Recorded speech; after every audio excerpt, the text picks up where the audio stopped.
Bonjour Sandrine De Bruyne. Oui, bonjour Jean-Marie. Directrice de la rédaction de Maison Créative. Louer soit celui ou celle plutôt qui a eu la bonne idée de ne pas acheter son mobilier décoratif.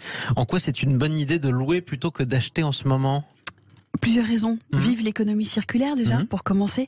La location de mobilier, évidemment, permet de créer un cercle vertueux en limitant la consommation, le gaspillage des ressources et la production des déchets. Alors c'est vrai que les meubles arrivés en fin de contrat sont remis en circulation via des enseignes de mobilier d'occasion ou d'associations. Et puis surtout, j'ai envie de vous dire, fini le stress lié au déménagement, parce que livraison, montage, installation, mais tout est déjà fait. Donc en fait, vous choisissez vos meubles en ligne et pour le reste, tout est pris en charge. Vous pouvez surtout faire appel au service d'un décorateur aussi intégré parfois, surtout si vous n'êtes pas très fort sur ce point, conçu pour équiper les appartements dédiés soit à la location, soit en meublé, c'est plutôt intéressant. Et puis on va pas se mentir, la crise économique sur les budgets alloués à la décoration ménage, ainsi que la vision, on va dire, un petit peu disruptive des jeunes, pour qui la notion d'usage, d'expérience est plus forte que celle de l'acquisition réellement. Donc en clair, c'est vous tester avant d'acheter ou pas. Donc les meubles, comme les voitures d'ailleurs, c'est un autre sujet dont on reparlera plus tard sur Sud Radio. Qu'est-ce qu'on peut louer en réalité ? Plein de choses. Des meubles, des objets de décoration pour toutes les pièces, y compris pour le jardin, de l'électroménager, des appareils multimédia, donc de l'équipement en tout genre, du matériel de sport, on ne sait jamais, certains sont souvent tentés. La périculture aussi, souvent, on ne s'en sert pas très longtemps, donc de 1 à 36 mois, vous avez des offres. Vous pouvez aussi, alors certains sites proposent de louer des biens plus spécifiques comme des œuvres d'art, des plantes. Vous avez par exemple Pouce Végétal qui lui vous loue des plantes et puis il les récupère. De la vaisselle aussi, vous avez souvent des dîners ou des soirées ou des organisations comme ça. Vaisselle vintage et super chinerie vous livrent des pièces clés en main. Bon, ça paraît quand même étonnant. Comment on fait pour louer sa vaisselle ? Alors, première possibilité, vous faites appel à un site, tout simplement, proposant de louer des meubles et des objets unités ou des packs conçus pour des pièces. Ça, c'est super intéressant également. Vous avez ne serait-ce qu'une chambre à aménager pour X temps, pour un étudiant, pour une personne plus âgée, vous pouvez le faire. Donc, c'est tout un package qui est fait en main. Donc, vous avez ça sur Yours, Macasa, Lock and Roll.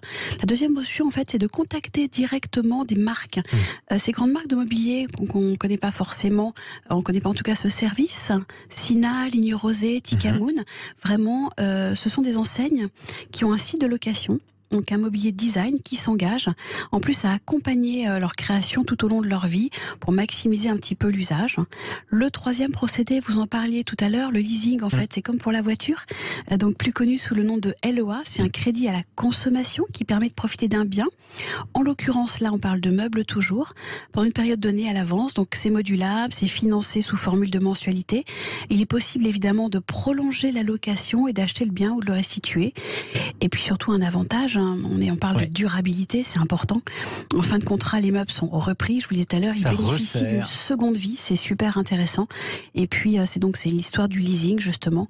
Alors c'est le cas même chez nos amis belges, chez Ethnicraft, un grand nom design dont le principe est fondé sur justement l'économie circulaire. Donc c'est une bonne solution en tout cas qui s'adresse à qui ?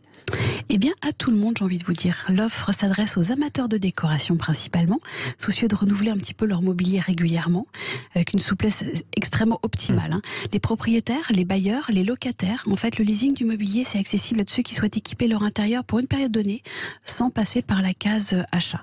Alors, c'est vrai que cette offre, elle est innovante. Elle peut aussi s'adresser aux investisseurs qui souhaitent équiper un appartement pour tenter de le louer pour un certain temps. La vie nomade, on l'a vu, c'est quand même une grande tendance. Donc certains ont besoin juste de se poser, au moins avoir un lit, une commode, une armoire. Dans une yourte, pourquoi pas ? Pourquoi pas, mais dans un appartement aussi. Donc aux expats, aux étudiants souvent, qui bougent beaucoup et on espère qu'ils partiront aussi faire leurs études à l'étranger. L'idée vraiment, on est aussi là sur la responsabilité, l'usage plutôt que la propriété.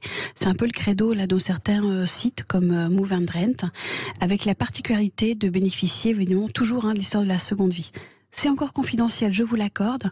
C'est une nouvelle manière pourtant de se meubler et plus si affinité pratique, mais vraiment c'est un gain financier important. Eh bien ça c'est important, on a tous besoin de faire des gains financiers importants pour passer cet hiver. Merci beaucoup Sandrine De Bruyne, on vous loue, on vous récupère la semaine prochaine j'espère. Non, moi je suis pas louée. Directrice de la rédaction de Maison Créative que vous pouvez, et ça c'est important, acheter dans vos kiosques, c'est important. Merci à vous Sandrine De Bruyne.